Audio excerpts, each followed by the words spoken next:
Linux Mint 22.3, codenamed Zena, is the third point release in the Linux Mint 22 series, maintaining the stable foundation of Ubuntu 24.04 LTS. As a long-term support LTS version, it is guaranteed security updates and support until 2029, making it an ideal choice for users who prioritize reliability and ease of use. This version ships with the flagship Cinnamon 6.6 desktop environment, which introduces a more modern aesthetic and improved performance while keeping the classic desktop-first workflow that Mint is famous for.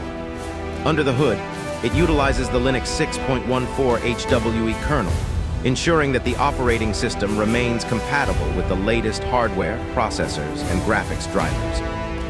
The primary highlight of Linux Mint 22.3 over its predecessor is the major revamp of the Mint menu, which now features a full-height sidebar with user avatars, bookmarks, and a more customizable layout. Functionally, the system introduces a new system information tool, a heavily redesigned version of the previous tool, that provides a much deeper dive into hardware specifics like GPU drivers, BIOS versions, and USB power draw.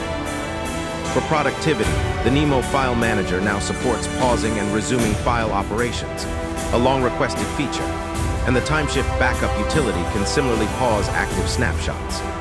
Additionally, this version marks a significant leap in Wayland support, offering a new native on-screen keyboard and better handling of keyboard layouts and input methods for those experimenting with the Wayland session.